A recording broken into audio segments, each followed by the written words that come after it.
Welcome back, everyone, to the planet of Apolakkia for the final episode of my BattleTech Aces Scouring Sands campaign. Well, at least the final episode of this campaign. In our last mission, the Three Sparks Company were able to defeat Star Captain Conrad Sender, steal his mech, and prevent the 18th Falcon Regulars from sending a signal off planet to request reinforcements. Well, there are some rumors that they didn't actually do that last part, that they were not able to successfully complete their mission, but those are just rumors. I guess we'll find out during this mission, which is called Honorable Combat. Now, we know that the clans, including Clan Jade Falcon, are very honorable. They never make any questionable decisions. They've never done anything that shows a lack of respect for the citizens of the Inner Sphere. So the Three Sparks Company has offered them a bachal, and they have accepted. We will meet on this desert landscape 5-on-5, star versus star, if you will, and engage in 1-versus-1 duels held to the standard of zellbrigen. And now, normally, the Three Sparks Company would never resort to dirty tactics, to stoop to the level of freebirth scum. But we'll see about that. And so the outcome of this battle will determine the fate of Apolakkia. And not that the Three Sparks Company wants to take control of this planet. They just want to get the 18th Falcon Regulars out of here so that they can complete their contract and move on with their lives. It's been a very difficult campaign, been a lot of losses, a lot of heavy repairs, and they're ready to end this thing and move on. So if the Three Sparks Company wins, the 18th Falcon Regulars will retreat. They will not bother the Apolakkians anymore. They'll go somewhere far away and await retrieval from the Jade Falcons that are nearby. If the 18th Falcon Regulars are successful, I suppose that means that the Three Sparks Company will be decommissioned. The Apolakkians will resume their horrible lives under this command. And the Jade Falcons will retain control of the planet of Apolakkia. So there is a lot hanging in the balance of this fight. It's time to get to it and see what happens. Does the Three Sparks Company have any tricks up their sleeves? Do they have maybe a new unit that doesn't completely suck? Let's find out. All right, this is it. This is the landscape, a pretty basic desert area, perfect for a duel between the 18th Falcon Regulars and the Three Sparks Company. As you can see, we've got a little bit of a surprise out there. I'll explain that in just a minute. And this mission's pretty straightforward. The interesting part about it is the dueling aspect. So we're going to be 5-versus-5, and we're going to be held, at least at the start of the mission, to zellbrigen, the clan honor code, where each mech is going to engage one-on-one with another mech. They can't use physical attacks. I'll explain it all in a minute. But it was really fun to find out that having a named pilot that's tied to a combat vehicle is going to punish you now, because you have to use mechs if you have them. You're not allowed to use combat vehicles unless they're your only units, because of course that's dishonorable to the clan. So unfortunately, I'm going to have to use, I have 2 really good named pilots in Steve and Ember. But then Ice is a pretty new pilot, doesn't have a skill upgrade, so he'll be fine, but not great. And I was considering getting additional named pilots, but they would start off as really basic, and I don't have any good edge abilities left that would matter in this mission, so I'm just going to play it as it is. I mean, there's nothing else for me to use these SPs for, but I suppose you can carry them on to the next campaign, but I don't think I'm going to use this same force if I play it again. All right, anyway, enough about me. So here's how the mission works. So we are lined up like this. The way that you create the player force is you have, I think, up to 300 point value, but you can only have 5 units. You'd have to have some pretty incredible units to not be able to field 5 under 300 point value. So this is what I have here, and you have to organize them by size first and then by point value. So you basically rank them, and then you use waypoints A through E to order them alphabetically. So as part of the mission, because I had so many SPs and I hadn't really spent any, I decided to purchase a Night Star. There it is. Pretty crazy mech, tons of armor, does tons of damage, doesn't have a lot of structure, which is concerning, but Ice is going to pilot this one. And so that makes it A. It has the highest size, which is 4, and the highest point value, so it becomes waypoint A, and it will initiate a duel with the Bane here, which is kind of lined up with it. So they're going to start off in a duel against each other. And what a duel means is that the Aces unit is only considering its dueling partner for movement and combat, unless somebody breaks the duel parameters. and then they'll change up. But for right now, this unit, the Bane, will only consider the Nightstar as long as it obeys zellbrigen. Next is the Victor, and I decided to keep Steve in the Victor. I thought maybe I would move him to the Nightstar, but his edge ability is Jumping Jack, and the Nightstar can't jump, so he would basically only have edge for avoiding catastrophe or bumping pips. So I thought he's been doing fine in the Victor. Let's just keep him in there. I'm definitely not going to break zellbrigen and send him in to physically attack any of these clan mechs. We are honorable. Third is the Thunderbolt 2C, which we stole from the last mission. Excuse me, we salvaged. Sorry, I shouldn't use such free birth language as stole. And I'm going to put Ember in here. Ember's going to take over. She is the commander, and she's going to take over the former commander's mech. And I did this because I upgraded her edge abilities. I gave her more points there, so she now has the Coolant Flush ability, which is going to let her discard edge tokens to reduce heat. And so since the Thunderbolt 2C can overheat by 2, I thought, maybe that's a pretty good one. So Ember will be in there. So she's skill 3. Steve is skill 3. The rest are going to be skill 4. The Blackjack we're going to bring again. And the Hunchback is going to come. We have no named pilots in these, so they're just going to be standard skill 4 pilots. We're going to hope for the best. But these are the next best 2 that I had in terms of armor and damage output. So we'll see how that goes. All right, so my force, usually I zoom in for this, but in this case, we're just going to go with it from here. But I already mentioned we have the Bane as the commander and the dueling partner for A, which is the Nightstar. So this is the Bane 5, so it's not the crazy 8 damage one, but it's still pretty beefy. It's got a lot of armor, does a lot of damage, so it's going to be a good matchup between these two. You'll also notice that the waypoint, so the waypoint itself, A, is on this card, and I also wrote A on Ice's card for the Nightstar. So that's how you know who the dueling partners are. That will change during the mission, of course, as things get destroyed or whatever. But for right now, that's how it's going. So for B, going to be lined up with Steve is the Marauder 2C6. So that's going to have waypoint B on it. So at the start, Steve will be dueling with that. Ember will be dueling with the Rifleman C3. Yay, my favorite mech. That's going to be a tough one. So Ember's going to need to be on her game because this is going to be hard to hit. And so she's going to need that skill upgrade that she has and probably all her edge abilities to make something happen against that. Or we're just going to cheat and pile up on it. So the Blackjack up in the north there is going to go against the Summoner A. So that's going to be waypoint D. And finally, the Hunchback with the unnamed pilot down at the bottom here is going to go up against the Howler 6 because we can't have a mission without the Howler, although I think we did have one. But the Howler's in like every mission. So that's going to be an interesting one because it should be easy to take out, but the Hunchback's going to need to get close to it, and that's going to be tricky. So those are the matchups. We are going to be using the Mech Warrior deck for command, which makes sense because Sender is gone. So that's what we'll be starting with on card number A. Doesn't really have any special orders that would apply to this mission. It's mostly if there's nothing within 30 inches, but we're starting fairly close to each other. So those orders won't matter for now, but of course that card can change. All right, let's talk about the mission objectives. There are no reconnaissance options here. Obviously, there's really nothing to recon. We're just meeting and we're going to fight. And the story for this mission just talks about a mech warrior who's getting in his Bane and just says, I'm going to meet them and, we're going to prove our honor, whatever. And the rest of the star decides to join up and they're going to do this one last battle to see if they can maintain control of the planet. So the objectives for this mission are to win the duel, destroy all of the enemy units. At least one player unit must survive. So if we both destroy each other and we're the last 2 units on the field, we lose. One of the units has to survive. So that makes sense. We just got to destroy all 5 of those. Secondary objective is to uphold my honor. Gain 150 SP for each of your units that does not break zellbrigen. And I'll explain exactly what that means in a minute. Yeah, I don't care about that. I'm more than happy to break zellbrigen. This is not, we're not here for honor. We're here to complete our contract. And I don't know where the 150 SP are coming from. Like, are the Apolakkians asking us to uphold our honor? Again, a clan duel. I don't think they care.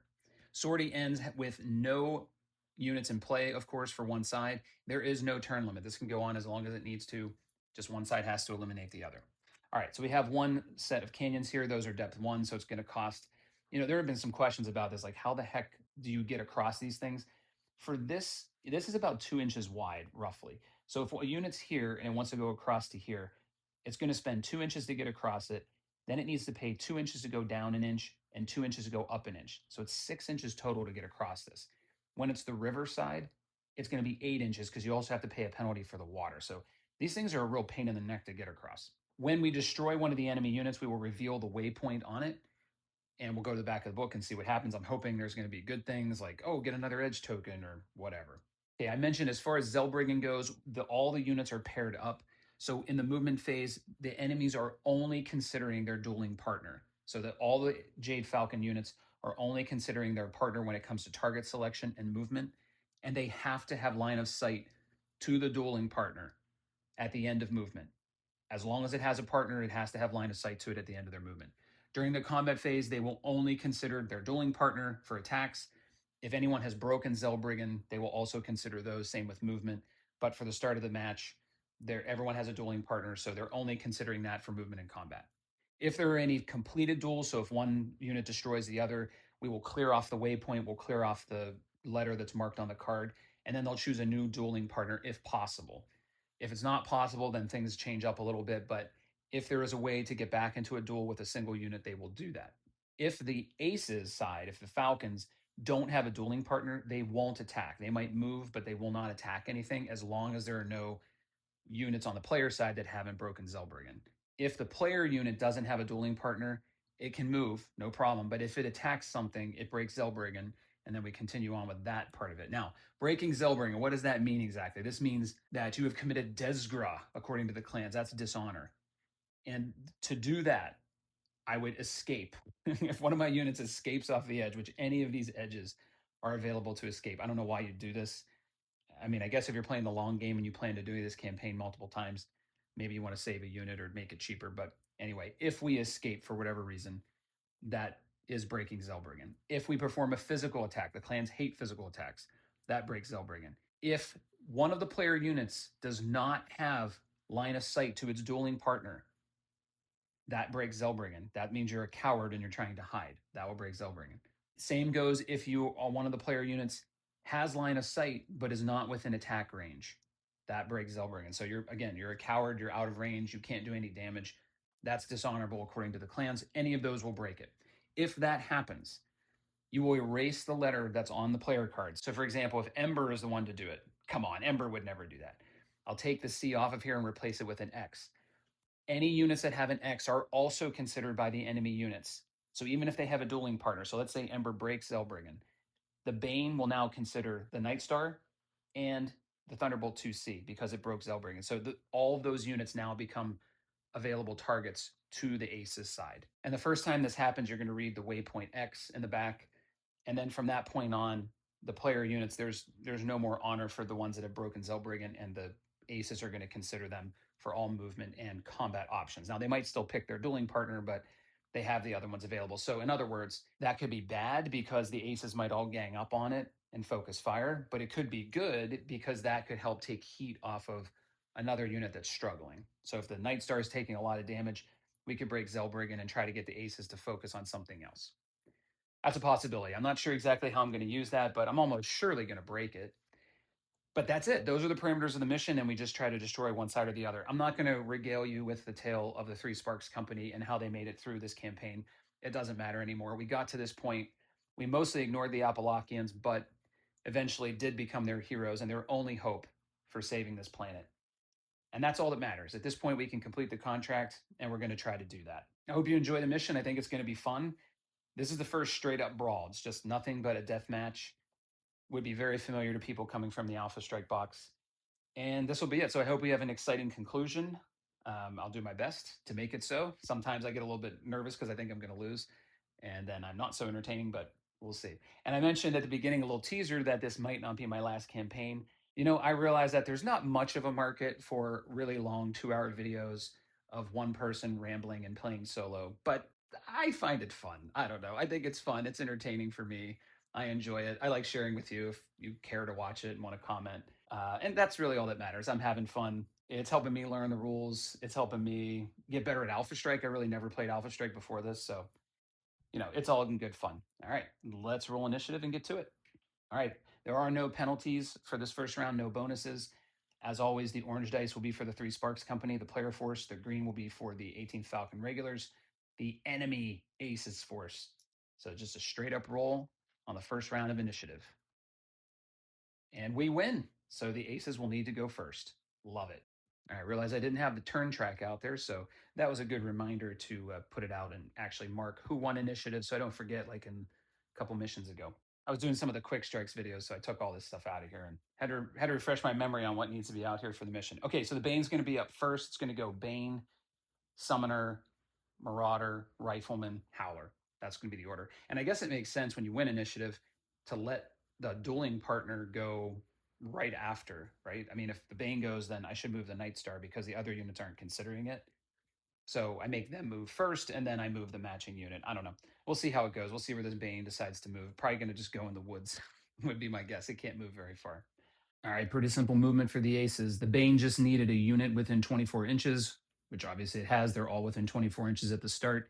It's only considering the Night Star, and it just wanted to get closer to the target and then attempt to get some cover, but it only has 6 inches of movement. So I basically just moved it as far as it could go in that direction to get behind those trees from the Night Star and the two in the north there. That's pretty much the best it could do. So I think I'll move the Night Star now, but I'm going to think about it. All right, yeah, I mean, I think it makes sense to move the dueling partner, right? So that way I get to see what the aces do before I make a move. The Night Star also only has 6 inches of movement. So I had just enough to get back into these woods and just park right there. That gives it cover and line of sight to the Bane without cover, unless you give partial cover for a tree that's just covering the missile launchers there on the left side. I don't think it has any cover. So I think that's a pretty good move. I know we have a crappy pilot in there, but I'm hoping that's about the best I can do with that one. All right, the Summoner at the very north here is up next. Now, I had a question as I pulled this card out because we have a unit that's moved now on the player side. So our aggressive behavior is ideal red has moved, and if there are any move targets within 30 inches. Now, it only considers its dueling partner, so does it exclude the Night Star? But based on the rules, it says only for target selection and movement filters, it considers the duel. So I think for the purposes of selecting a condition or a behavior, it does use all the units on the map. That's as far as I can tell from the rules. So in this case, it's going to use the balanced movement, and obviously the target selection will be the blackjack, and the movement filters will be based on the blackjack as well. All right, another real easy one for the ace is the Summoner wanted to occupy the woods first. It can use jump movement if needed, which it did need to do to get into the woods. It wouldn't have made it there with ground movement. It wanted to get cover versus as many enemies as possible. It has cover versus everything. Also has an ally within 6 inches, which is what it wanted. So I think that is basically the perfect position for that Summoner. Very difficult position for the blackjack to do anything. So it's either going to need to break zellbrigen on this turn, which wouldn't be good because then in the combat phase, the Summoner can attack something else. So it's probably just going to have to get itself into those woods there. I moved the blackjack up there in the woods.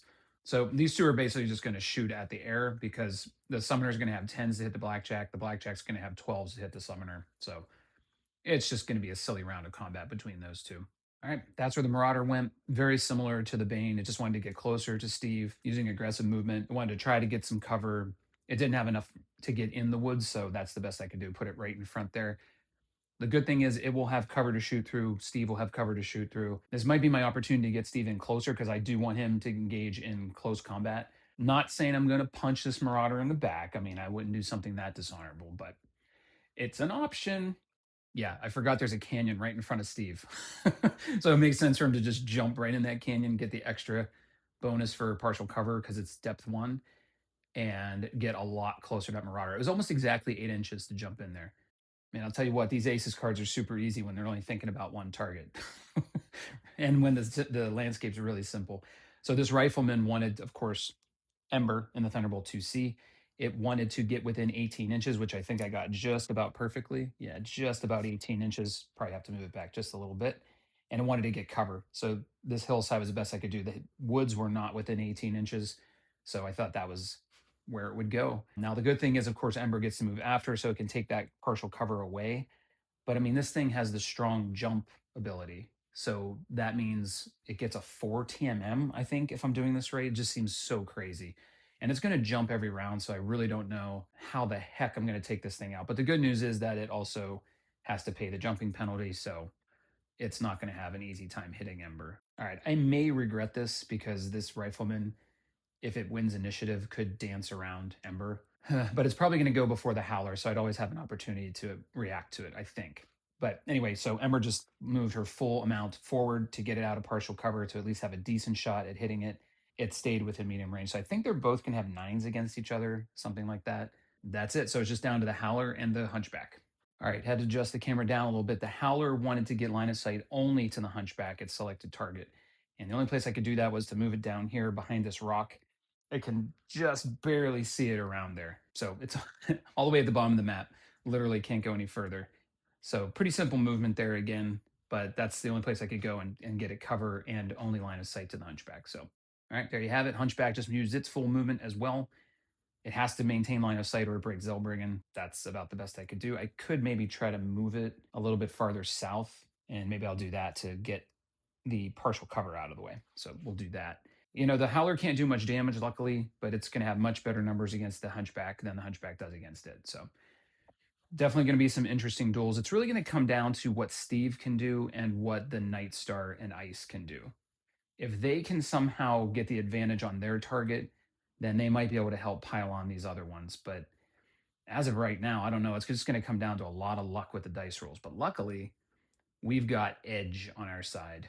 All right, and sorry, there's the final configuration of the movement because you couldn't see the blackjack up in the north there, so I moved the camera up a little bit, but that's what everything looks like here going into combat. Should be very interesting.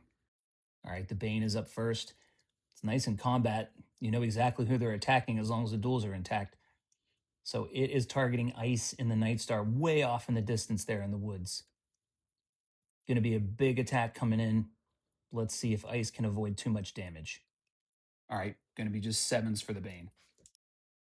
All right, so that's unfortunately going to be 3 hits. So that Bane blasts the Nightstar in the woods there. But that's what we brought it for. It's got a ton of armor. They can take that.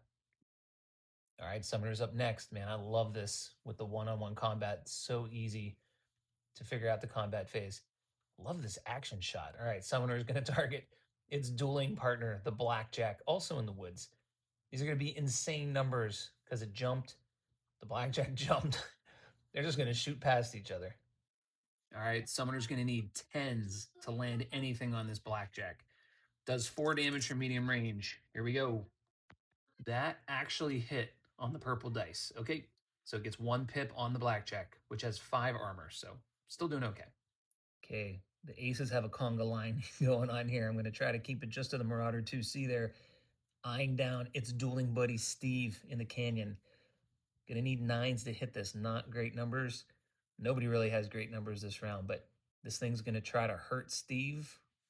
Steve's like, oh, if I can just make it through this round, I can do some big damage. All right, Marauder does 5 damage from medium range. Almost a low enough target number to overheat. Wanted an 8, got a 9. So needs 9s, 5 dice coming in. Ooh, that looked bad at first, but it's actually mostly 8, so it just gets 1 damage on Steve. All right, Rifleman's up next. Dueling partner is the Thunderbolt 2C. Kind of pauses and hesitates. It's like, there's no honor in attacking our own colors. But Ember raises the weapons up right at it, and it's like, oh, never mind, I'm attacking.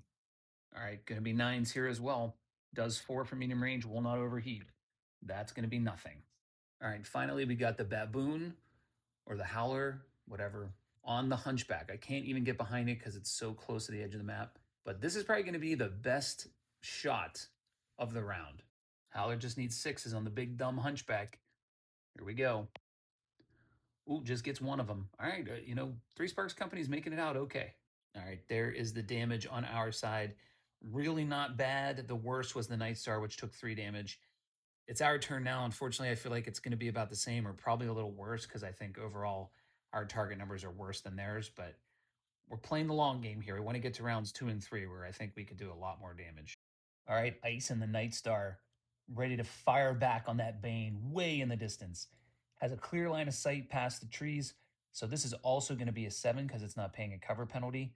So they're trading 7s here. The Nightstar does 6 damage from medium range, cannot overheat. Hoping for a big roll here from Ice. Here we go, 6 damage. Ice, do you have ice in your veins? We're hoping for lots of 7s on this roll. In my eagerness to complain about everything, I didn't realize the blues hit as well. So that's actually 3. So it did 3 right back.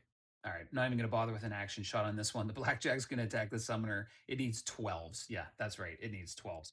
Does 3 damage at medium range. You know, I thought maybe my 12 luck would come into play here, but Ember's ready to go. She's ready to lead her squad. Going to attack that rifleman with the ridiculous TMM from jumping. Does 5 damage. She's not going to overheat. She's going to have to hit on 9s. Not going to be easy, but she is the leader. All right, let's go, Ember. Can you continue your dominance in a different mech? Going to need 9s, rolling 5 dice. Yes, yes, she is going to continue her dominance. Amazing. 3 pips and a critical hit. That was amazing because that thing is so hard to hit. So to get 3 on it right away is huge. Let's see if we can roll another 12 here. Let's do it. I never learn. Ask for a 5 or 9. Come on, man. All right, Steve's up next. And unfortunately, his commander is stupid and didn't remember that the jumping jack can only be used if you're in short range, and he's not. So it's going to be 9s to hit the Marauder 2C through the woods, through his Starmate, whatever. Okay, Steve benefiting a bit from his lower skill. Just needs 9s to hit here. Does 4 damage at medium range. Let's go. Unfortunately, that's nothing. He could bump the 8 to a 9, but I think he needs to save that edge for future rounds. You know, Steve, you don't have to always be terrible with the weapons. All right, last and least, the Hunchback's going to attack that Howler. Also needs 9s. Does 3 damage for medium range. Let's get a lucky 9 here. Come on, Hunchback. Unnamed pilot. We love you. Ooh, I actually got 2 of them. Wow. That's amazing. Too bad I don't have edge. I could bump that and put it into structure. All right, there's what we were able to do. 3 on the Rifleman. That's a big surprise. 3 on the Bane, 2 on the Howler. I would say we definitely got the best of this round. You can start to see here in terms of the campaign that the named pilots are starting to roll now. You know, we're dropping their skill. They're getting more edge tokens, more things to work with. It's starting to take its toll on the aces. All right, we're in the end phase. I cleaned up all the dice. There is nothing to do in this phase as far as special rules go. Nobody broke zellbrigen. We all stuck to our duels. All good there. All right, no changes on the commander card.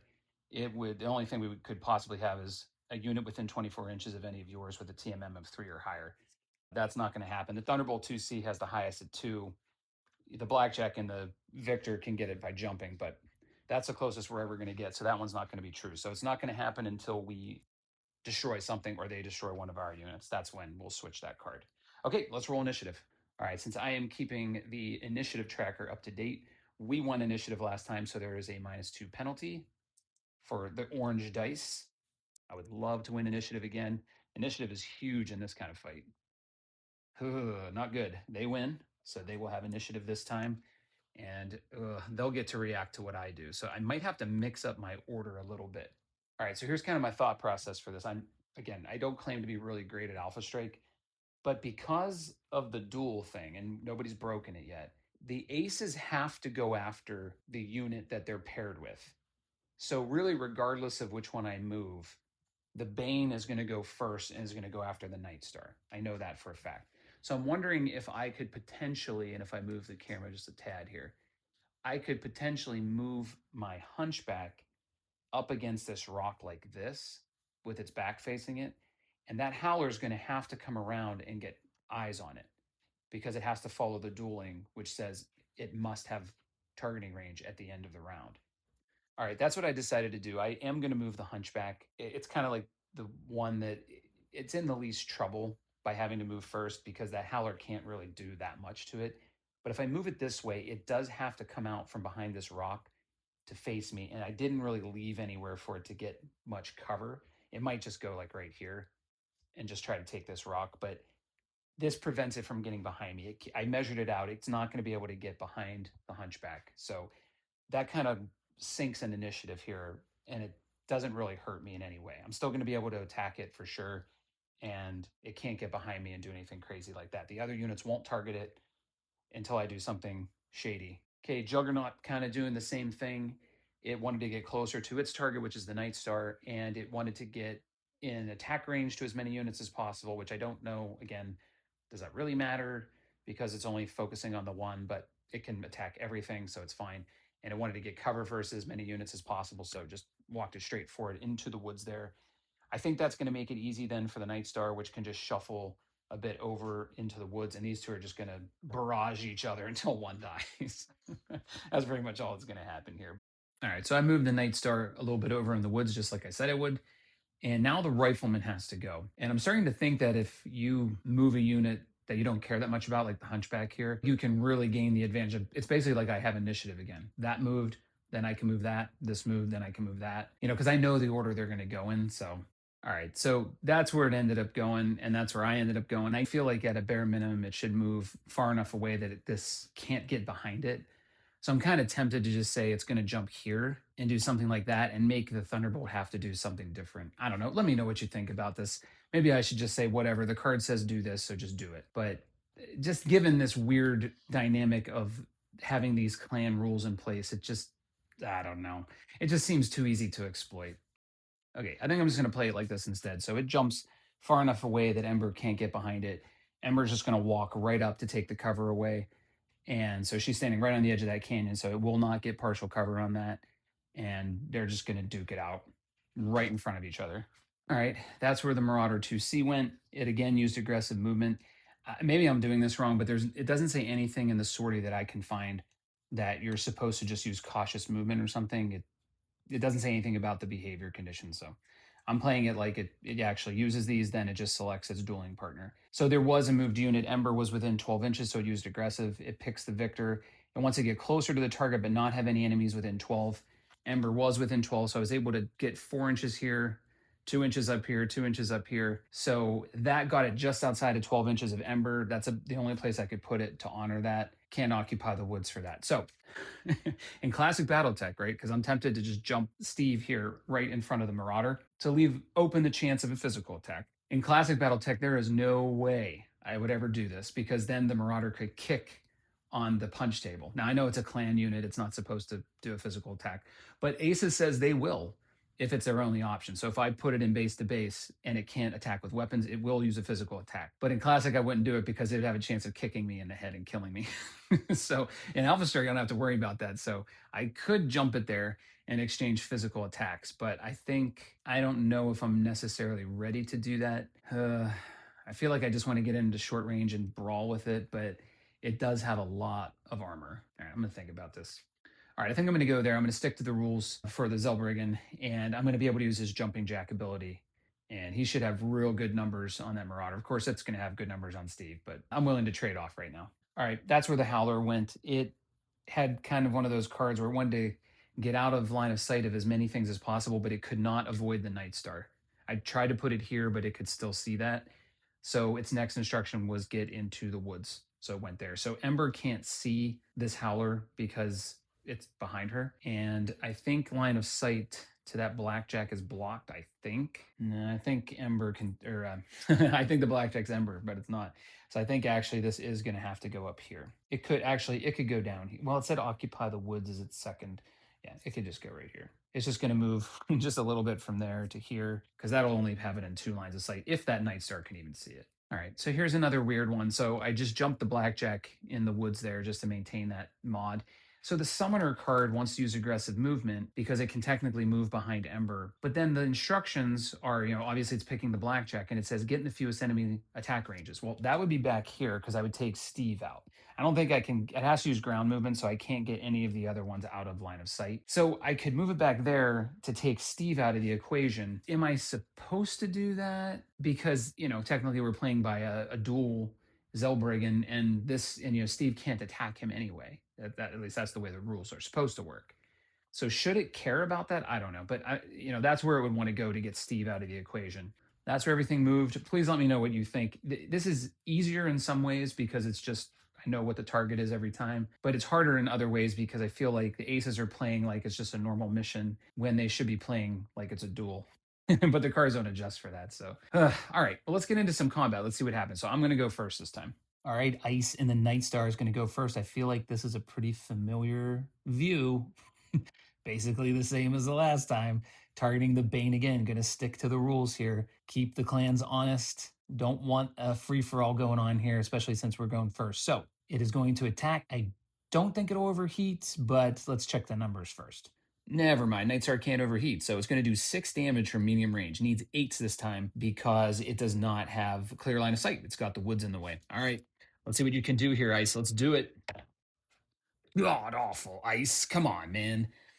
I mean, the Bane has so much armor. I was kind of hoping he would do a lot of damage because then I could be a complete backstabber and use Steve to attack it. But so much for that plan. We're on the same side. Don't shoot. All right, Ember is going to go for it here. I kind of want to overheat by 2, but this thing has such a high mod that I probably shouldn't. So Ember's going to overheat by 1. So she's going to do 6 damage. She's got to make this thing count, but it's going to be 7s. No partial cover because she's right on the edge of that canyon. So 7s it is. 6 attacks coming in, and an 11 would be great. She does have coolant flush to get rid of that heat if it makes sense. Here we go. Okay, that's looking a heck of a lot better. Holy crap. She she got all but 1, and she can bump that if she wants to. That would be 6. Yeah, yeah. She's gonna bump that. Okay, is gonna go ahead and spend 1 edge token. That's gonna do 6 damage to this thing. All right, that is huge. 6 damage, unbelievable. Ember just consistently rocks. I don't know how she does it. All right, critical hit coming in. Only gonna have 2 pips of structure left. God dang it. All right, Steve has an itchy trigger finger. He really, really wants to go against the rules so bad and shoot this rifleman in the back. But he's going to stick with it. He's just going to go ahead after the Marauder. Going to use an edge token for the jumping jack ability, so that will reduce that modifier by 1 because he's in short range. So he is only going to need, he's got a 3 skill plus 1 for jumping, so a 4, just a 5. He just needs 5. I wish he could overheat, but he can't. 4 dice coming in, 5s. Well, it doesn't matter. It hit anyway, but it was a 1. He got everything. So that's 4 damage to the Marauder. All right, Blackjack's up next. Going to go after that Summoner. We're all going to have to gang up on this thing eventually. It's 11s to hit this thing because it has partial cover. So I guess that was a pretty good move after all. 3 dice coming in, needs 11s. Oh, we almost got one. If that was Ember, we could bump it, but nope. All right, finally, Hunchback's going to shoot at the Howler. Needs 10s. Ugh, not so great, but did a nice job last time. And it got one again. That's going to go internal on the Howler. Howler only has 1 pip left. We are rocking and rolling. Okay, come on. Give me a 5 or 9 for once, will you? Critical's just not going my way today. Okay, there's the damage. The 3 Sparks Company pounding the aces. Marauder takes 4. Rifleman takes 6 from Ember. Ember just continuing to be a superstar. And the Howler takes 1 from the Hunchback. I don't think there's any force withdrawal in this mission, so they're just going to keep at it, but only 1 pip left on that Howler. Okay, once again, a familiar sight. Bane's up first. Going to attack Ice and the Night Star. Going to overheat because it's only 7s to hit. Going to have 6 damage coming in. Ice did horribly with his attack. Let's see if he can make the Bane do equally horribly. 6 it is. Overheat 1. Oh, shoot. Got to mark Ember with the overheat. Here we go. Need 7s. That was a 1. Didn't matter anyway. Holy crap. That looks like a lot of stuff hit. Every single bit of it hit. That is not good. Oh boy, just when I thought we were getting the upper hand, 6 damage to Ice and the Night Star. You did 0, it did 6. Okay, from the flip side here, don't shoot me. We're on the same side. All right, Rifleman's going to overheat as well. From short range, it does 4 damage, so it's going to have 5 damage coming in on Ember. Just needs 7s. Ugh, I do not like this number. This one missed. This one missed. The rest hit. So 3 damage to Ember.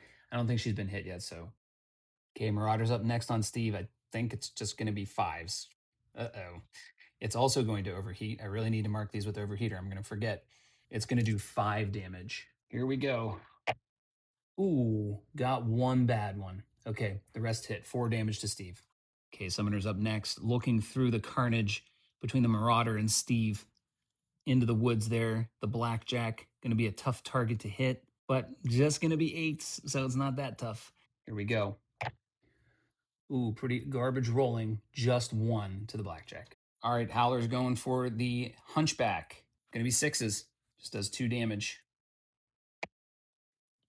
Gets them both. 2 to the Hunchback. Yeah, we had a good round, and now they had a better round. They really laid into the Night Star, got 6 damage on that. Steve took 4, the Hunchback took 2, the Blackjack took 1, and the Thunderbolt took 3. Thunderbolt, Ember did fine though, because she really gave way more than she took. Whew. Okay, the good news is we are just about to take out the Rifleman and the Howler. So once we do that, then we can get real free burst scummy. I'm looking forward to that. All right, all the dice are cleaned up. We're in the end phase. Commander card's not going to change again because there's no difference. Nobody lost any point value, and we don't have any units that are a 3 TMM. So we will continue on with what we have, and we're going to roll up initiative. Aces are going to get the penalty because they won initiative last round. So -2 to the green dice. I think we win. For a second, I thought we lost, but they're going to get a -2 for an 8. We have a 9. So we will win initiative. That is huge, enormous. Hopefully, we can use this to our advantage. We should be able to get the rifleman in a good spot, the howler in a good spot, and take those things out and then get dirty. All right, easy one for the rifleman. It wanted to get 12 inches away from Ember, and it wanted to go in the woods. So that was actually perfect. It's basically exactly 12 inches into that woods. It actually should go back just a little bit further. And there you go.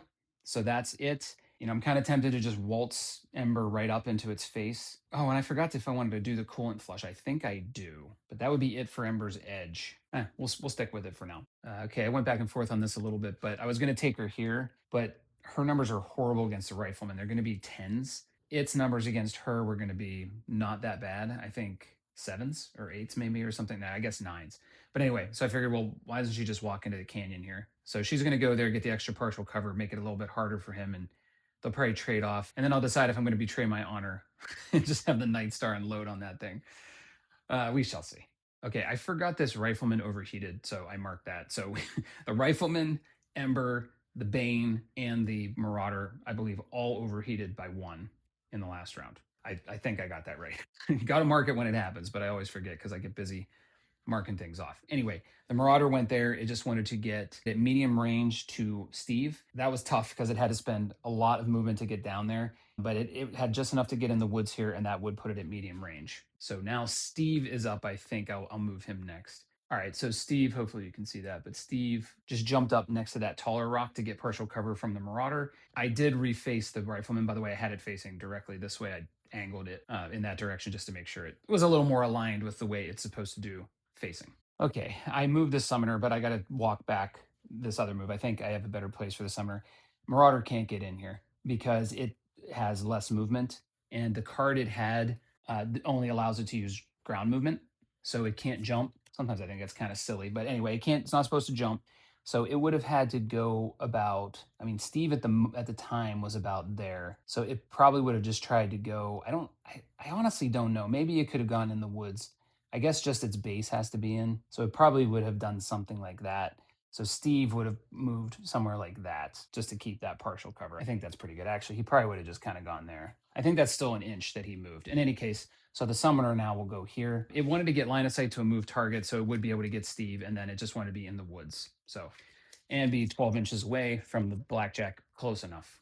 All right, blackjack's just going to keep dancing. I don't know what to do with it really. If I bring it out to really try to attack this thing, it's going to get obliterated. So I'm just going to keep dancing, letting the summoner shoot at it, and then we'll deal with that thing later.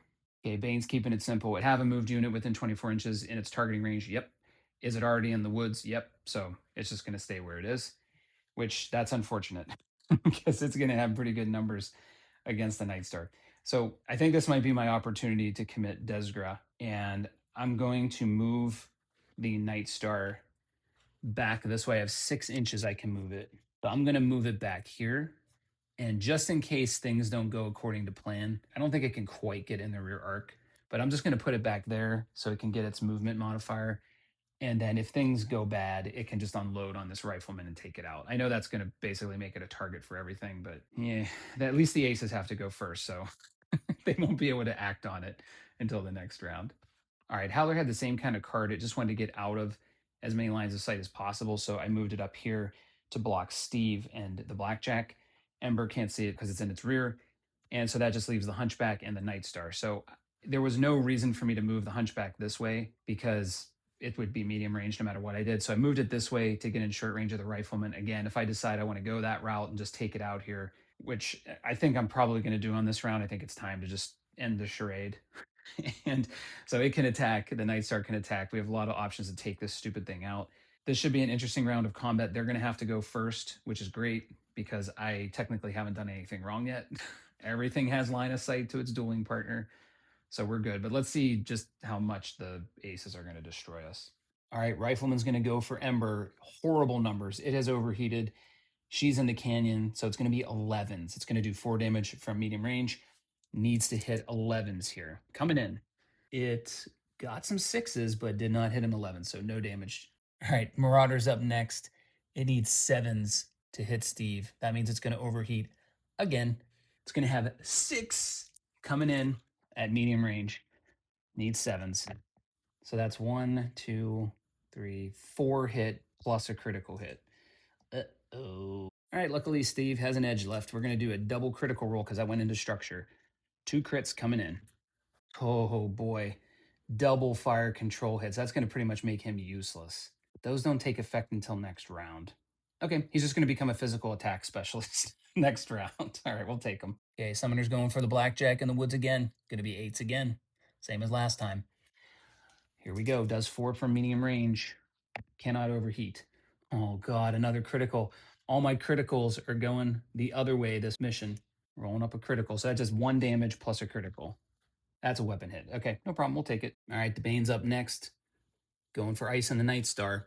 It will not overheat. It wants a 6 or better to overheat. It's going to be 7s. And if it hits everything, it will destroy the Night Star. 5 coming in on 7. Oh my god, another freaking 12. Okay, so I got 1, 2. I got 3 total plus a critical hit. Oh man, I can't believe my 12s are coming back to bite me. Okay, but at least the Night Star will survive. It's a motive hit. That thing's so slow anyway. Who cares? I did forget that went into structure, so they get another critical hit. A weapon hit. Okay, not a great round here, but the Howler's going to go next. It's going to go for the Hunchback. I think it just needs 6s. 3, 4, 5, 6. Yeah. 6s gets 2 chances. Just gets 1 this time. All right, things are looking pretty bleak, but we didn't lose any units. And we do have an opportunity to make them lose at least 1 unit this round. So we just got to stick with that. But yeah, Steve and Ice not looking good. Ember's looking great. Hunchback and Blackjack are starting to lose their armor. We just got to make this round count. Well, despite my hopes to commit Desgra on this round, I realized that Ember actually can't attack anything except the Rifleman. The Bane is too far behind its rear hex edge. Bummer. All right, so she's just going to go ahead and attack the Rifleman, her dueling partner. And it would be great if she could take this thing out. Very important. It probably wouldn't be great to overheat. She needs to lose the heat. Yeah, she's got 11s to hit this thing. It's just not worth it to overheat. So she's just going to take a stab at it. If she gets real lucky, we'll take it out. 11s. Not even close. Ember, come on, just when we needed you. Okay, free birth scum that we are, we're going to go for it. We're going to try to take this thing out. Unfortunately, despite being literally 1 inch away, it needs 9s and it's going to get 6 cracks at it. So I'm hoping I can take this thing out. Ice, you've done absolutely nothing. You've been awful. Can you just take this thing out? That looks good. Yes, took it out. Got 3, actually got 4, of course. Now you hit everything. Okay, that takes the Rifleman out. And now I have to mark Ice's card with an X because anything will go after it now. Naughty, naughty Ice. We'll read the Rifleman's waypoint at the end phase. So we won't do that just yet. But Ice has been marked with an X. So on the next round, anything can use it as a target. That's good because the Hunchback can go after the Howler now. So it's good that Ice took that out. The Hunchback doesn't have to do the same thing. So it's going to go after the Howler. It is going to have 9s. Gets 3 chances. Just needs 1 9. Got it. Good job, Nameless Hunchback Pilot. You've been actually really good in this round, and the Howler is now dead. All right, Steve's going to keep with the duel, go after the Marauder. Bad numbers, needs 10s. I'm not going to use the Jumping Jack because I'm not in short range and need to save that edge for something else. I wish Ice had something to use his edge on before he dies. All right, so 4 dice coming in on 10s. Come on, Steve. Oh man, a lot of stuff, but nothing hit. And I'm not going to bump that because who knows what's going to happen with Steve. All right, Blackjack's going to try the Summoner. It's going to be 11s. Hopefully next round we can get in better positions here. Nothing. Okay, that was it. We could have done more. It was only 3 pips of damage total, but all in all, I think that's what we wanted to accomplish. They're down 2 units. I know they have tons of armor on the Bane. Not so much on the Marauder. Summoner hasn't been touched, but we got units off the board, which is important. Now we can start ganging up. And there's Steve, has an X on his card now, so any unit on the Ace's side can use it as a target in movement and combat. All right, dice are cleaned up. We're going to command card C because they lost more point value than we did. And Ember is going to go ahead and use her final edge token. I don't know if this is smart or not, but she's going to use the coolant flush and take care of this overheat. We need her to be able to overheat and get real good numbers against something this round because she can do up to 7 damage. So she could single-handedly take something out. Now, technically, she and the Hunchback have no dueling partner. So obey zellbrigen, they can't attack anything this round. Yeah, right. There's no way I'm letting that thing not attack. All right, so let's do the waypoints here. C and E. I'm hoping we get good stuff here because we deserve it. We deserve it. All right, 21. Let's do C first. Almost every rifleman variant out there is known for being overgunned and underarmored, and this one's no exception. All that firepower was terrible to be on the wrong end of, but every mech has weak spots, and your accurate fire found too many of them for the heavy battle mech to withstand. Its brood-chested form shudders as secondary explosions rip through it, and it falls in a ruined heap. The player unit that destroyed the rifleman gains 1 edge for the remainder of the sortie. Well, that's fantastic. That would be Ice, who's about to die. Oh well. All right, so let's do E. The Howler was, even at a glance, wildly out of place in this Jade Falcon star. Its presence on the battlefield speaks to their desperation, their refusal to surrender, their insistence on going down swinging no matter what mech they need to bring to bear. In the end, the light mech is mercilessly blasted by your guns. Its ferrofibrous armor and endosteel structure no match for your expert gunnery. The player unit that destroyed the Howler gains 1 edge for the remainder of the sortie. The Hunchback has no named pilot, but I think there was another sortie where they said that even if it doesn't, they still get edge. So I think the Hermes got it or something in the second mission. I don't know. It's hard to remember at this point, but in any case, the Hunchback gets an edge. So it's time to roll up initiative, and let's see if we can start ganging up on things. All right, their commander is the Bane, so their commander is still intact. So it's a -2 penalty to the orange dice because we won initiative last time. Holy crap, that is awful, but they win. All right, they win. So now their commander card says that the unit with the highest short range damage is going to get the move last. That will be the Bane. So the Bane's going to go last. After everything else has moved, it will be the last unit. It may have been anyway. Nah, would have been second to last. Okay, so that's where we'll start. I need to go first, and I will need to move 2 units. All right, so there are my first 2 moves. The Free Burst Scum just moved forward into the woods.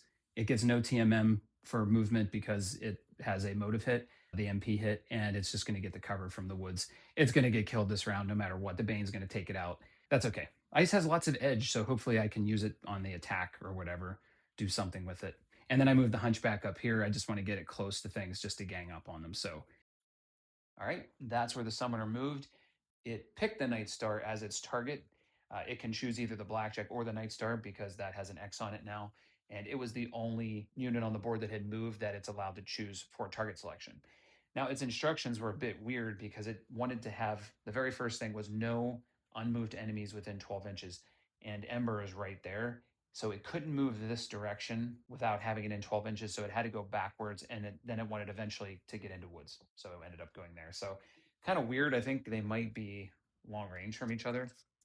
They're in long range, so it's going to have a hard time targeting the Night Star. And I could force it to attack it if I move the Blackjack in a way. No, actually, that would make the Blackjack go against zellbrigen as well if I moved it out of line of sight. So that won't work. And actually, I'd rather have it attack the Blackjack because the Night Star's on its last legs. All right, there are my 2 moves. I took Ember out of the canyon and put her here. I want her to have line of sight to these 2 because I don't think they'll be able to move too far. I mean, the Marauder has almost no movement left, only 4 inches. This only has 4 inches, so they can't really move far. So I want her to be real close. Hopefully, blast them with 7 damage. And the Blackjack, I could just get it up on the hill, so I moved it there. It does have partial cover from the Summoner. I guess I could have jumped it to really work up the mods, but I do want that to actually have a chance of hitting something on this round. Again, trying to target these 2 here. I'm probably just breaking zellbrigen for everybody now. It's time to kill these things. All right, so the Marauder's up next because the Bane goes last.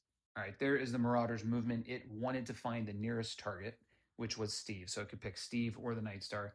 Pick Steve, wanted to be outside of 12 inches of any unmoved enemy. The only one is Steve. So the only option it had was to move back here. I think it got it to 11 inches or so, but it's got a double heat penalty, so it only has 4 inches of movement. All right, the Bane's got a weird one. So I jump Steve here. He is technically in the woods. He just made it to the woods. He probably will miss everything, but that's okay. He's got a shot. The Bane is using aggressive movement. It does want the Night Star. That's the only thing it can attack because that is its dueling partner, and it's the only one that broke zellbrigen. It wants to get closer to it, but remain in cover. So I can move it an inch and keep it in the woods here. The problem with that is it is putting something in its rear, because right now I think Steve might be in its rear. And if I turn it this way to face Steve, then Ember could be in the rear. I mean, I guess I could move it like that so neither of them are in the rear, but it can't attack any of those. Again, in the context of the mission, it only needs to attack that. But yeah, I don't know. I guess there's nothing else I can do. It has to attack that. It wants to move closer and stay in the woods. So that's all I can do. All right. There's where things are. I have to go first. So this time, if I decide to break zellbrigen, which I'm going to do, there's no way I'm not going to attack with Ember. That would be absolutely ridiculous. So I think they'll have free reign to go after whatever they want. I got to double check the rules here, which why don't I just do that right now? Oh, and you know what? I forgot to read waypoint X. I'm so sorry. Yeah, the rules just say the player unit is now eligible to be attacked by any enemy unit for the remainder of the sortie. It doesn't say next round, it just says immediately. So yeah, so if I break it, they will immediately attack me. Okay, so waypoint X just says Jade Falcons aren't just the possessors of the blood name Pride with a Y, they've also undeniably inherited a great deal of pride with an I. As you break their zellbrigen rules, a wave of indignant curses comes your way over short range comm channel. They're good and furious now. The enemy force automatically wins the next initiative roll. Well, that doesn't matter because they won initiative anyway. So I forgot to read that. All right, let's get into some combat. The disgusting Desra scum, the inhuman, pathetic worm that he is just going to attack whoever he wants now. And he's going for that Marauder, which has no TMM because it overheated by 2 and it had to use ground movement. It's just sitting out in the open. So ice only does 5 damage now, but that Marauder has taken some damage. It can definitely get into structure, and it's only going to be 6s to hit from here. So ice has a pretty good chance of doing some serious damage to this thing, and it doesn't affect zellbrigen. He already broke it. Here we go. Ice, let's do it. Lots of edge tokens to bump these. And we do get one that we can bump. Just 2, and then we're going to bump that for 3. Okay, so Ice is going to spend an edge token. That's probably going to be the only one he gets to spend. And he's going to do 3 damage to the Marauder. That is going to take out the remainder of its armor. He's like, thanks, Ice. I got this. He's going to go after the Marauder too, and it's really not going to be that bad. So he's going to use an edge token to take away the jumping penalty, or at least one of the jumping penalty, because he is in short range. So I think he's only going to need 8s or 9s, and he can do 4 damage, so he can almost take the Marauder out. Okay, so I calculated it's only going to be 8s for Steve. So he has a 3 skill. He only takes 1 for the jump because he's in short range using Jumping Jack. And the Marauder has no TMM. He has a 4 fire control hit. So it's going to be 8s. All right, 4 chances. Here we go. Doesn't look very good. Just 1.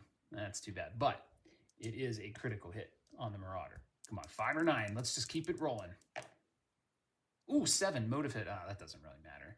All right, well, tactical mistake on my part. I should have just had Ember do this from the beginning. I was hoping she could go after the Bane and try to strip it of armor, but we got to take this Marauder out. And she can't be attacked by anything else, so it just makes sense to get her to do this, and then I can decide with the other one. So she's going to attack. It's going to be very, very low numbers. I think it's going to be, I don't even know, 3s? Yeah, Ember's got a skill of 3. We use the coolant flush to get rid of the heat, and the Marauder has no TMM. It's out in the open. There's no partial cover. I'm going to trust Ember to hit 4 of these, and I'm just going to roll it straight up. She just needs 3s. Got them all. Marauder is gone. Okay, bye-bye Marauder, and Ember now has an X, so she is a target for anyone, except she can't be hit this round. I should have moved her forward because she has lots of armor left and nobody else does. All right, the Hunchback's like, hey, if the commander can do it, I can do it. So it's going to attack the Bane. And I don't necessarily want to break zellbrigen, but I feel like I kind of have to at this point because the Night Star is going to get crushed if the Bane attacks it, so I want to give it something else to shoot at. All right, this is going to be 8s for the Hunchback. It does have an edge token to use from before. And it didn't get anything, so I'll use that edge token to do 1 measly armor. All right, everyone's Desert scum now except for Steve. Who would have thought? So the Blackjack's going to attack the Bane too. The Blackjack actually has more armor than the Hunchback, so again, just trying to give the Bane something else to shoot at. So it is going to be 8s. And the Blackjack's going to overheat by 1. It gets just 1. The 18th Falcon Regulars can be heard howling into orbit. They're furious with the 3 Sparks company that they've stooped to free birth level. I mean, they already knew they were free births, but they just can't believe that they did this. They thought they were in for an honorable duel. Well, joke's on them. Anyway, the summoner wants to go after the Hunchback. It has the most armor lost. It can only go out 24 inches. It cannot go for the Night Star. So given the available targets, it's going for the Hunchback. Going to be 8s for the summoner. Does 4 damage at medium range. Oh my god, another critical, but it only does 1 damage. All right, let's see what we get. A weapon hit. Okay, not bad. We're getting lucky on these criticals so far. The Bane's like, your pathetic innosphere tricks will not fool me. You and I will duel to the death. He eyes down ice because his card wants lowest armor. Dang it. So I think the Night Star is going to go night-night. Okay, thanks to the heat, this is still going to be a 7 for the Bane. If it gets 2 of these, the Night Star is gone. Ooh, it actually didn't. It only got 1. I'll tell you, this 3 Sparks company, maybe they should be like the 4-leaf clover company. They are lucky. All right, critical coming in. 8, weapon hit. All right, Marauder's going to keep it honorable. Once the most structure lost, red list, that's going to be Steve right in front of it. And it's going to be 8s due to the extra heat. And Steve is in the force, so it's going to be 8s. It needs to hit all of these to take Steve out. Can we continue our lucky streak? Yes, we can. Only got 1. Oh, got 2. Sorry, got 2. Going to roll crit on this. That is another fire control hit. Poor Steve. There's the damage. 1 to the Hunchback, 2 to the Victor, and 1 to the Night Star.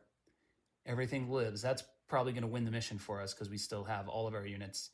We're going to be able to just unload on these things. Everything attacked, although I do, I got to check that Marauder. It doesn't matter. It would overheat no matter what. Actually, it should have overheated. So the Marauder's dead, so it has to overheat no matter what. And I did not do that. So I only rolled 4. It needs to roll 5. So I'm going to roll 1 more for the Marauder on Steve. So it needs an 8. It misses. Okay.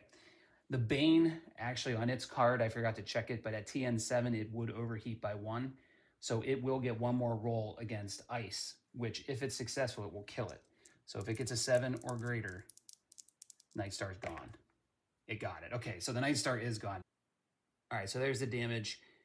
When I marked the Night Star, it had 1 pip of armor left. I don't know if I wiped it or I goofed up and I thought it had lost all its armor. Anyway, we'll just say it's dead. And the Victor survives, the Hunchback survives. So looking pretty good. We're 4 on 2 now. So I think we should be able to pull this off, but you never know. 1 bad crit could ruin everything. All right, cleaned up. I'm going to read Waypoint B. The Marauder 2C is one of the clan's most potent weapons of war, feared for good reason, like all Marauder variants. It is capable of dishing out as well as taking it. In the end, it wasn't enough. Your firepower takes it down, ending the threat and bringing you a step closer to victory. The player unit that destroyed the Marauder gains 2 edge for the remainder of the sortie. That would be Steve. So Steve gets 2 more edge. That could help him because he's got a 6 fire control. So he's going to need all the help he can get to actually hit something. Okay, so these are all good, it seems, these waypoints. All good things.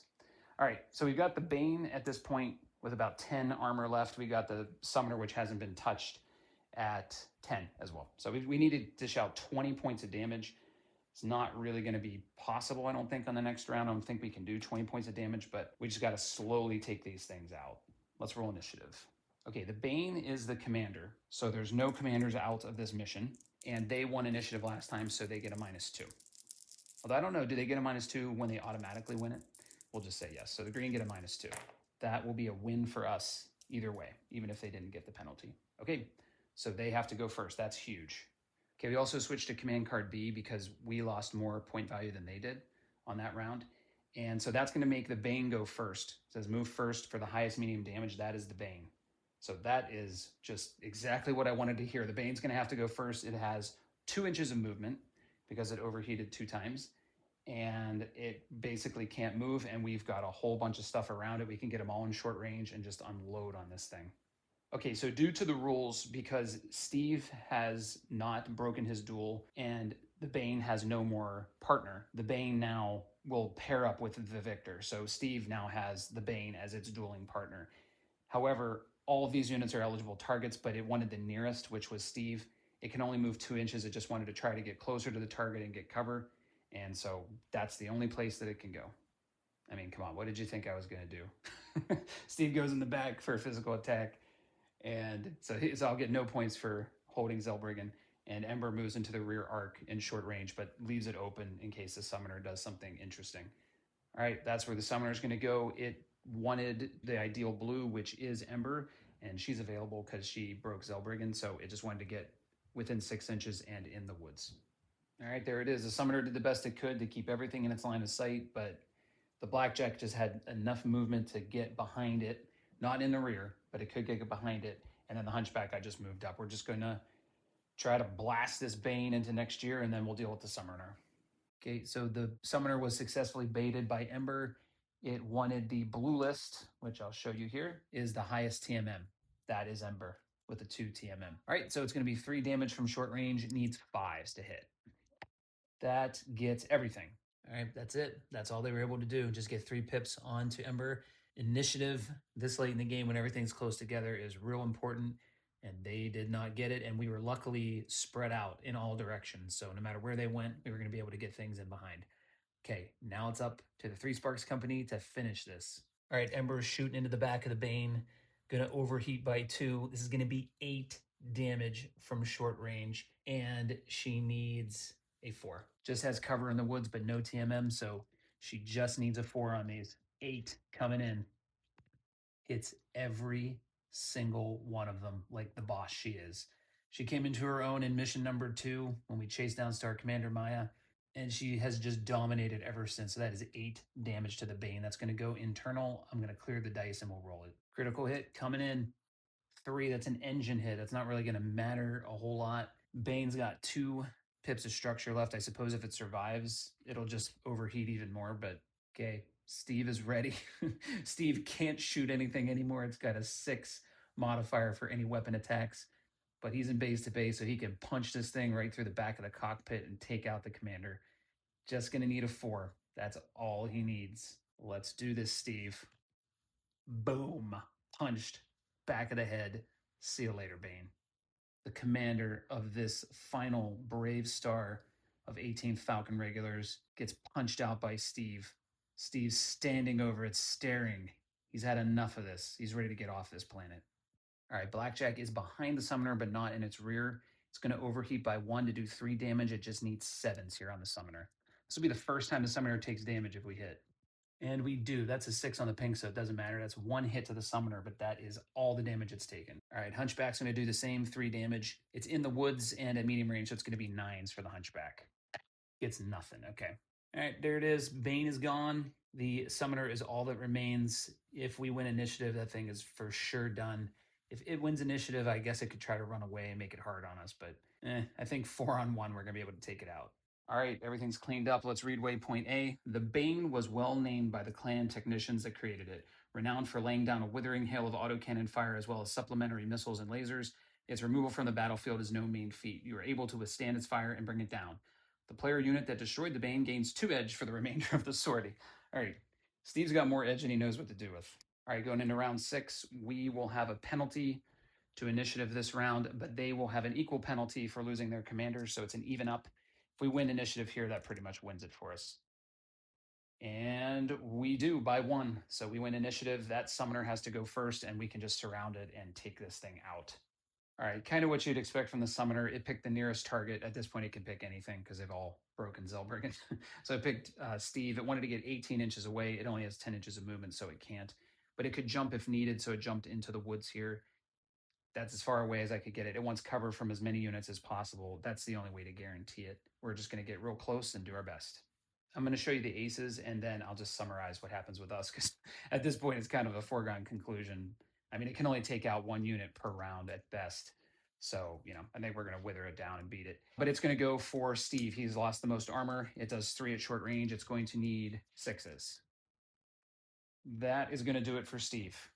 All right, Steve's shot, he needed 12s. He missed everything. So Steve, unfortunately, gets destroyed again, but that's kind of his thing. Steve's done an amazing job, mostly with physical attacks.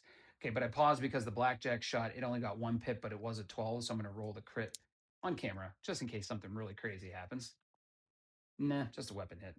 All right, I'm not exactly sure what happened. I think I got confused on whether the camera was on or not, so I didn't quite capture what happened at the end of this round. But we already know Steve was destroyed. Unfortunately, wasn't able to do anything on his turn, but that's okay. He did enough in this mission, I think. So then the Blackjack got the critical for the weapon hit on the summoner, and then the Hunchback totally missed, and Ember got 3 points of damage on the summoner. So here's where things sit. The summoner has no armor left. It has a weapon hit, which is good. If we can get in short range, it can't do much damage. We've got Ember doing just fine here with 1 pip of armor left and 4 structure. The Blackjack with 2 armor and 4 structure, and the Hunchback with just its 4 structure left. So it's very unlikely this thing could take us out, but we have to just get rid of it before something bad happens. Although, who cares? It's the end of the campaign. All right, I'm gonna roll initiative. So I won initiative this time, but they've lost a commander. So I'm getting a -2, they're getting a -2. Even up. If we win initiative, we should be able to take this down. And they win initiative, so they get a 4 and we get a 3. So they're gonna get to go first. So this is interesting because now my decision making is, how do I keep this thing in firing range? All right, so that's what I came up with. I put Ember up against here. She has very little movement now, only 4 inches.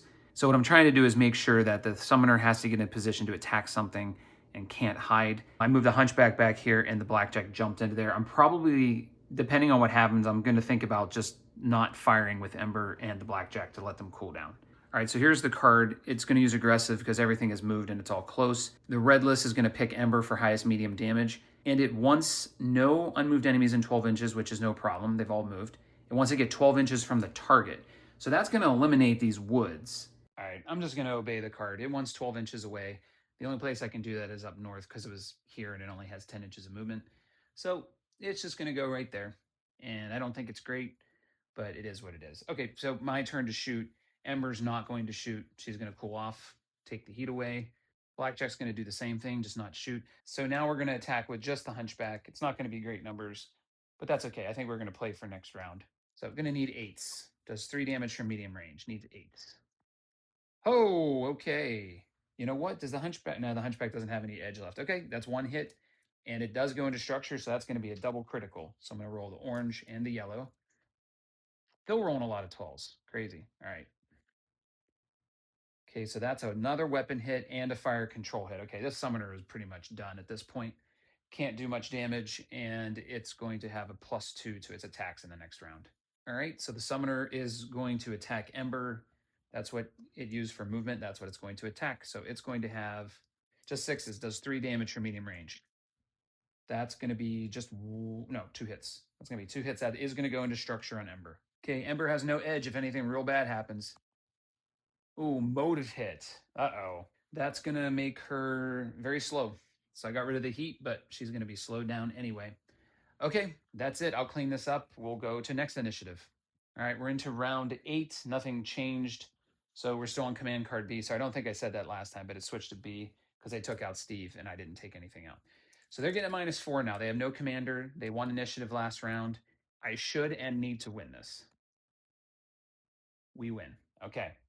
So they're going to have to go first. And then, unfortunately, Ember can't get in short range, but hopefully the other 2 can somehow.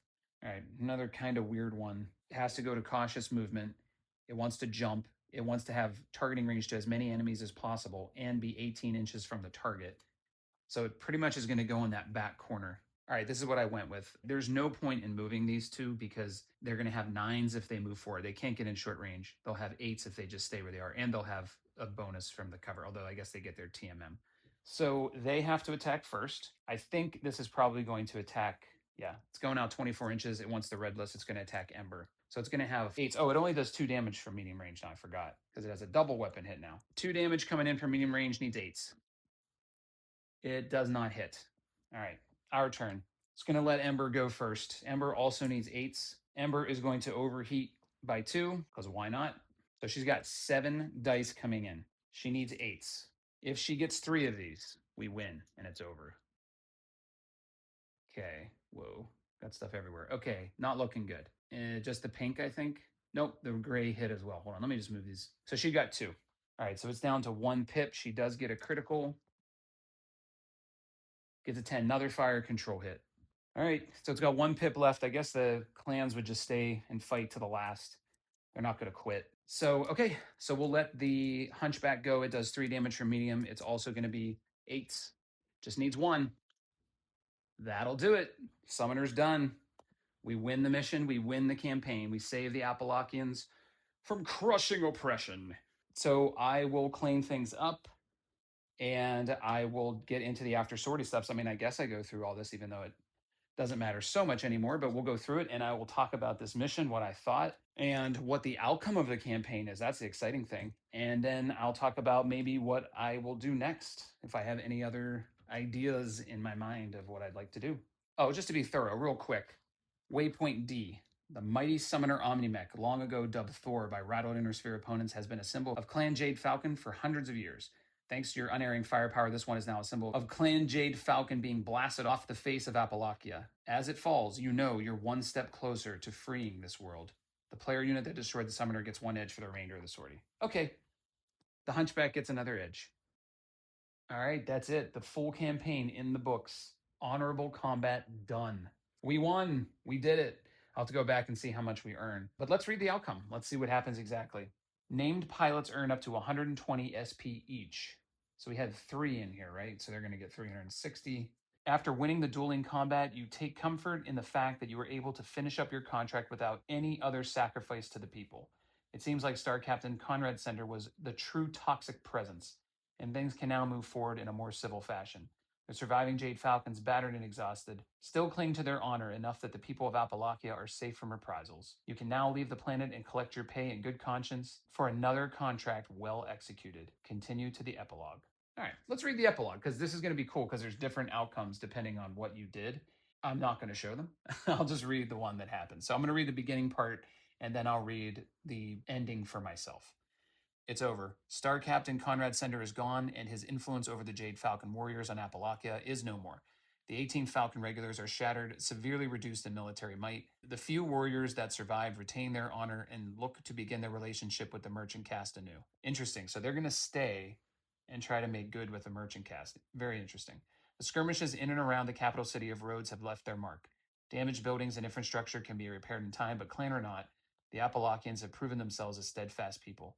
The rebuilding work can begin soon, but for now, for the first time in a generation, the outlook of the population is bright.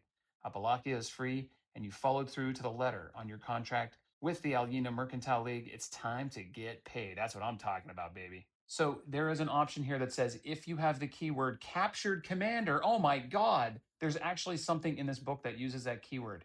Ooh, I was starting to think it meant nothing. And you do not have the keyword something else. This is for me. Star Commander Maya is impressed by your work and respects your treatment of prisoners. As the commanding officer of, and as such representative for, the Jade Falcons that remain on planet, including their servile merchants, it's up to Maya to oversee Apolakkia's transition from Jade Falcon to Alyena Mercantile League control. The Falcon remnants work well under her, as she leads them with a looser hand than the predecessor, and Sibkin, which isn't saying much. The Star Commander promises to speak of your actions here and how you carried yourselves to her superiors in Clan Jade Falcon, a promise that carries with it a bit of respect. Okay, well, that's nice. I'm glad she's going to speak highly of me. I just wish that she did something in the campaign, but maybe that's my fault for picking all the jerk choices. All right, so cool. That's an interesting epilogue. So we successfully completed the contract. The Apolakkians can relax a little bit. It sounds like the Jade Falcons were totally under the control of Conrad Sender, who had lost his mind or was just a complete nitwit. And so maybe they're going to try to make this work out. But the biggest thing is we get paid. That's what really matters. All right, let's check out how we finish things off here. Very full campaign log, very full sortie log. Let me go back. I think we get 1,500 points. And that's it, not a bit more. Yeah, 1,500 because we are quite dishonorable. So our total income is 1,500. We didn't do any recon. There was none. No waypoints give us anything. Rearming. I don't think anybody has ENE. It was only the Clint that we had that had ENE. I actually don't know if the Night Star did or not. I lost the card somehow. I'm just going to say they all need it. So there's 100. Personnel. Okay, we got to get to that part. We have the Night Star and the Victor that were both destroyed. Let's go with the Night Star first. This is an expensive mech. Let's see if we can roll higher than a 4. Oh, we just got a 4. Okay. That's going to cost a lot. Okay, and then the Victor. All right, we got it, Steve. His mech, at least, is okay. So destroyed units, we had a size of 8. Going to be 800 to repair those. Now we're going to see if Ice lives or dies or is just hurt. He is hurt.